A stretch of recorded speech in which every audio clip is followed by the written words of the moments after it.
This movie is a part of our ISA project, which was conducted by us. It enlightened us with the struggle of women authors.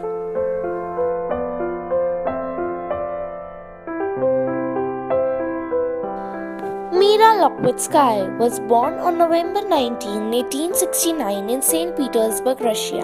Her father, Alexander Lockwood-Sky, was a well-known lawyer of the time, famous for his public speeches, the author of several academic works on jurisprudence. The primary source of young Mirra's creative aspirations, though, was her mother, Varvara Alexandrova, a well-educated French woman, fond of literature and poetry. In 1882, Mirra enrolled in the Moscow Alexandrovsky Institute, from which she graduated in 1888. In 1884, her father died. Mirra followed suit 4 years later, now as a young teacher. In 1888, several of her poems, signed M. Lockwood-Sky, were published by Sever magazine. Several popular literary journals became interested in the young debutante, and soon the moniker Mirra emerged. Everything in her was charming. The sound of her voice, the liveliness of her speech, the glitter of her eye. The color of her face was exceptionally beautiful, opaque and smooth. Lockwood-Sky's shyness was one of the reasons why so little mention has been made of her in the extensive body of Russian Silver Age memoirs. Influential critic Akim once confessed sadly, good looks certainly played a part, first in Lockwood-Sky's meteoric rise to fame, then in the way people refused to see beyond her beauty, remaining oblivious to the sharp intelligence that was becoming more and more obvious in her work. Summarizing Lockwood-Sky's development over the years, Gershon Zone wrote, while in her earlier poems there prevailed a hurry-up lover, my oil is burning kind of motive, her latter works documented the process of her soul getting deeper and quieter, as if the moment she spotted this mysterious pattern of things beyond the passions adorning human life's thankful facade, walls opened wide to let her see through into the unfathomable space. There were numerous misconceptions about Lockwood-Sky, according to Vinegar Roof, who refused to see in her a decadent poet, totally devoid of sickly feebleness and vain extravagance.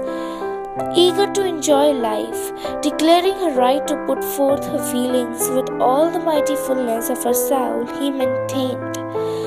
The Silver Age critic Alexander Ismailov rated Lockwood-Sky as the greatest Russian woman poet ever.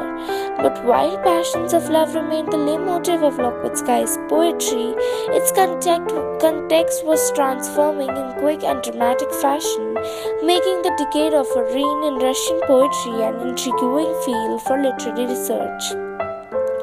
Lockwood-Sky rose to fame in 1891 after her first long poem, By the Seaside, which appeared in the August issue of the Russian Review magazine. She became a popular figure in the Petersburg literary circles. In late 1891, Lockwood-Sky married Eugenie Guibert, a French construction engineer, and the couple moved first to Yugoslavia, then to Moscow. They had 5 sons.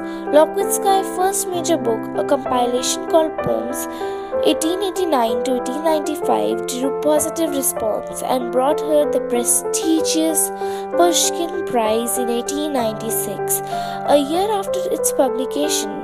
In the course of the next few years, Lockwood-Sky published dozens of new poems, including the extensive Him and Her, 2 Words, and 2 epic dramas, Eastward and Wendelin, Springtime Fairy Tale. By the time her Volume 3 came out, Lockwood-Sky was Russia's most popular and best-loved woman poet.